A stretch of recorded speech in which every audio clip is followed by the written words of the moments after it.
What's going on YouTube? It's your boy Wingstop Poppy back at you guys with another video. Today's video is going to be a little different one. Definitely a little sadder video. I never thought I would be making a video like this in my life with the circumstances. But as we all know, Kobe Bryant and his daughter Gianna passed away last Sunday in a helicopter accident in Los Angeles, along with 7 other victims. And I want to make this like too long video talking about like how much Kobe means to me, or anything like that, or like motivational purposes, because honestly we could probably talk for 30 minutes about Kobe Bryant and his life and what he meant to all of us. But instead, I just wanted to give you guys my top 5 Kobe sneakers of all time, in my personal opinion. I don't have any of these shoes. I only have one of the pairs because I had a bunch of Kobe's back in the day, but I ended up selling all of them like back when I was in college, because I obviously was a broke college kid. I needed money. Looking back on it, I kind of regret some of them, especially one in my top 5, but I don't want to make this video too long, like I said, so let's just get right into it. So number 5 is going to be the Nike. By the way, these are all Nike shoes. I know he started with Adidas, but those Adidas shoes, we'll save it for another day. But yeah, so these are all going to be Nike in his Nike line, so just wanted to get that out of the way. So there's going to be no Adidas in this list. But, so the first one is going to be the Nike Kobe 8 with the Kobe. Now, I'm going to show pictures on the screen. Obviously, I don't have these shoes to show to you, but I actually did buy these shoes back in 2013, I believe. This was like the first shoe I paid resale for, like actually like big resale. I think I paid like $500 for these back in the day. I just love the Kobe 8. I had like 7 to 8 pairs of Kobe 8s back in the day, just random colorways, GR colorways, exclusive colorways. I remember like going down to Nike Chicago the day after Christmas and buying the Christmas Kobe 8s. But the What the Kobe 8, if you guys don't know, the What the theme Nike used to do, I guess they still kind of do it. But back when it was like really popping, they would mix up all the shoes and then give you 2 different shoes. So the Kobe What the Kobe 8 was just, I mean, I love crazy colorways, and that one just still like one shoe that I wish I never sold. But anyways, moving on to number 4, it's going to be Nike Kobe 7 Galaxy. Now, the 2011, this would be the 2012 All-Star Pack, I believe, the Galaxy theme, which featured that Kobe 7 Galaxy with the Galaxy print on it. Same deal with the Galaxy foam posits, or like, you know, the same theme. That All-Star Pack is honestly, especially with All-Star Weekend coming up, that All-Star Pack is probably the most legendary All-Star Pack of all time. I don't think you can top that pack. I mean, the Kobe 7 is classic. They glue in the dark. They were just so awesome. And every shoe in that All-Star Pack was just amazing. Like, Nike basketball probably will never be able to top that All-Star Pack. So that's my number 4. Now, number 3 is going to be the Kobe 1, the shoe that started all, the 81 points. As we all know, Kobe Bryant scored 81 points against the Raptors on January 22nd, 2006. He wore the Kobe 1s, like white and purple. And yeah, I mean, just, you gotta include the Kobe 1. It's like that. It's not like iconic as the Air Jordan 1, but a guy's first signature shoe, I feel like, has gotta be top of the line. It was his first one. I remember back in 06, I had the Kobe All-Stars. Kobe 1 All-Star, like the white and red ones. I used to hoop in them. It's actually a pretty good hoop shoe. Maybe I'll pick up a Pro Tro. However, the prices are really high right now. I'm not going to speak about the resellers, by the way, jacking up prices. It is what it is. I think it's bad, especially if you've never bought Kobe's before and you're a reseller and you've never put any Kobe stuff on your page, and now this week you're posting Kobe stuff and like trying to buy out like Kobe collections. I don't know, man. It's just shady business, I guess. I mean, you gotta do what you gotta do, but I mean, I don't condone it. I think that the reseller, the thing I don't like about the resellers in today's game is that they don't give a shit about the shoes.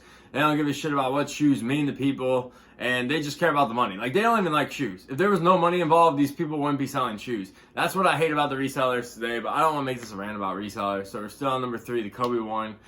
81 points. And yeah, I mean, what else can I say about this shoe? It's a Lakers colorway. He scored 81 points in it, one of the most iconic moments of his career. So yeah, that's my number 3. Now my number 2, I actually do have these, and I'm so thankful I picked these up back on January 2nd. You guys saw my review, but it's the Kobe 5 Chaos.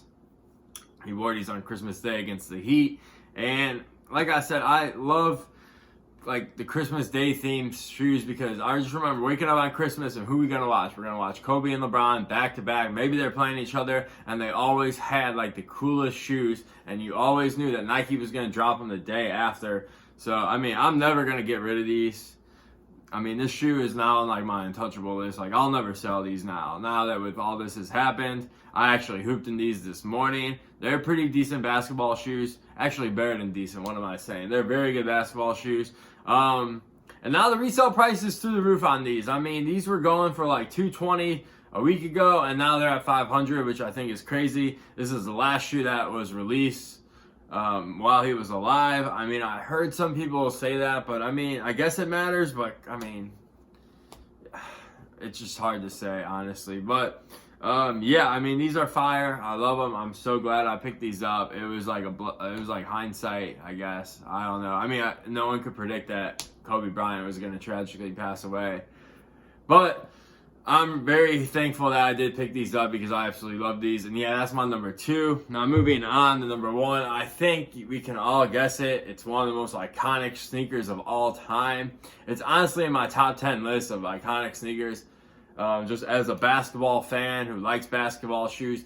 And I just think this one's important because the Kobe 5 and the 6 and like the 7 to 8, that run they had, and the 4 I guess I could put in there, that was like the greatest run in Nike basketball because you also had like the LeBron line killing too. Like Nike basketball, for the people who weren't buying shoes back in the day, like in 2010 to 2013, I would say, Nike basketball they were on another planet. I mean, it was so fun. That was like my favorite time to be in the shoes, was Nike basketball. With that being said, another Christmas Day shoe is the Kobe 6 Grinch.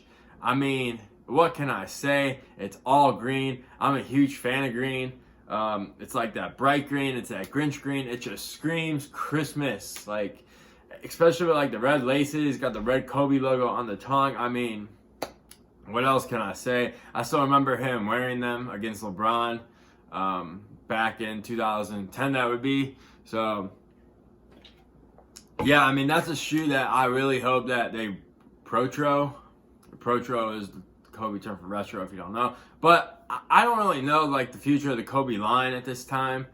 I mean, the Grinch right now is at like $2,500. I literally looked at a pair because I was watching Fomer Simpson's video last Sunday when he got his pair. I literally went on StockX just to see how much they were going for. I think there was like a size 10.5, which is my size, for $850.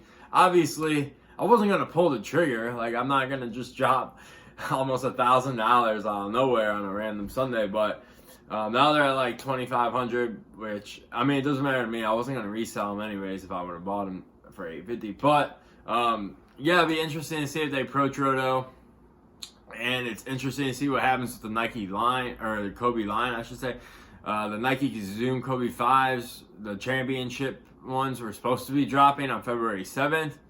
Their championship / parade ones are like half and half. Very dope sneaker. I was like on the fence of confident, and now if it does come out, I'm definitely going to try grabbing it. However, I really don't know if it's going to come out. I feel like Nike should wait maybe a few months to start bringing out Kobe stuff. I mean, maybe for like Mamba Day or like August 24th, maybe they should bring out some Kobe stuff. But I just think it's too soon. I mean, you don't want to look like you're making money off someone's death. Shout out the resellers. So Nike's in a tough position, but at the same time, it's like people want this stuff. Like, people want Kobe stuff now, and it's in demand, and that, like, all the Mitchell & Ness jerseys are flying off the shelves, all this stuff. I mean, it's obviously, this is what happens when an iconic figure dies. Same thing happened when Elvis died, and all these other people who make like art or music. Everyone buys their stuff once they pass away. Same thing's happening with Kobe, so I understand it from that point. But maybe what Nike could do is probably drop like a pre-order for a shoe. I don't know how it would work with all the logistic aspect of it, but I think a pre-order would be nice so everyone who wants it can get it. But we'll see what happens, and I don't really want to go on this rant any longer. I could talk, like I said, I could talk for 30 minutes about Kobe Bryant, his Nike shoes, whatever, but I just wanted to give you guys a quick top 5. And yeah, rest in peace to all the victims of the tragedy. I don't want those people to go unnoticed just because they're overshadowed by a celebrity, but there were some good people that lost parents, families, young daughters. It's just a sad situation overall, and all I really got to say is that we got to keep it moving, Mamba mentality, and just make sure to love your people and tell people you love them, because you never know when it's your time to go. So I appreciate all you guys watching the video, and I'll catch you in the next one. Peace.